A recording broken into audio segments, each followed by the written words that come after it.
Hello guys आज मैं लै आपनालोकर बारे एकेबारे सिम्पल स्टाइलत हरु मासर सरसरी सो स्टार्ट करूँ। प्रथमते आमी माछखिनि भालदरे परिष्कार करि लई तात निमख और हालधि सानि थम अलप समय कारणे सुंदरকৈ सानि लब निमख हालधिखिनि। तार पाছত आमाक लागिब নহৰু केइफुटामान, केঁচা জলকীয়া আৰু এটা ডাঙৰ সাইজৰ পিয়াজ। এই পিয়াজ নহৰু আৰু কেঁচা জলকীয়াখিনি আমি এটা মিক্সি জাৰত পেষ্ট কৰি ল'ম। এয়া চাওক আমি এনেদৰে পেষ্ট কৰি লৈছোঁ মছলাখিনি।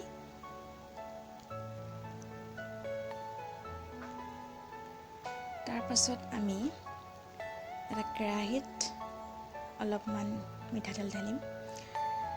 প্ৰায় 3-4 চামুচ মিঠাতেল ল'ম, অলপ সৰহকৈ লৈছোঁ। তেল গৰম হৈ থাকে মানে আমি এতিয়া মছলাখিনি মাছ আৰু 1 চামুচ কেঁচা সৰিয়হৰ তেল মিক্স কৰি লৈছোঁ মাছখিনিৰ লগত। ভালদৰে আমি ধুনীয়াকৈ মিক্স কৰি ল'ম গোটেইখিনি। কেঁচা সৰিয়হ দিয়াৰ উদ্দেশ্য এয়াই যে ইয়াত টেষ্ট এটা বহুত ধুনীয়াকৈ আহে।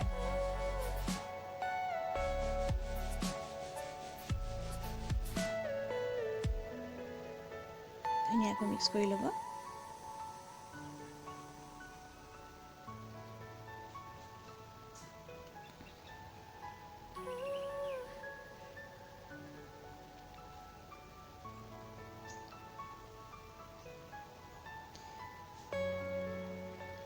ইতিমধ্যে আমাৰ তেলখিনি গৰম হৈ গৈছে, তাত আমি পাঁচফোৰণ দি ল'ম।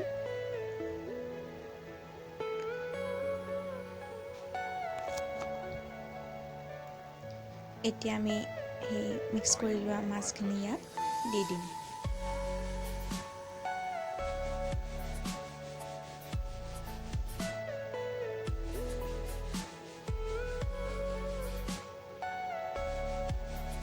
মাছখিনি ধুনীয়াকৈ দি ল'ব।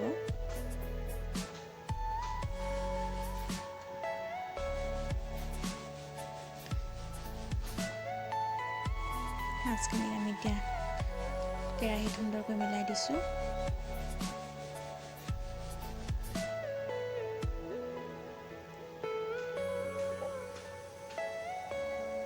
এনেকৈ আমি 5 মিনিটৰ বাবে মাছখিনি হ'বলৈ দিম আৰু আমি ইয়াত ঢাকন নামাৰো, এনেদৰে কুক কৰিম।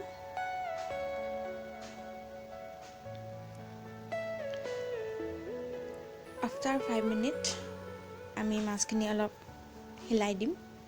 হেতাই নহয়, কেৰাহীখন ধৰি এনেকৈ হিলাই দিম। এয়া চাওক 5 মিনিটৰ পিছত আমি যি আমাৰ মছলাৰ পানীখিনি আছিলে সেই পানীখিনি আমি দি দিছোঁ। একদম সামান্য পৰিমাণে পানী দিছোঁ ইয়াত, বেছি পানী ইউজ নকৰিব। তাৰপিছত 10 মিনিট কুক কৰিম পানী দিয়াৰ পিছত। এয়া 10 মিনিটৰ পিছত চাওক আমাৰ মাছখিনি সম্পূৰ্ণকৈ হৈ গৈছে।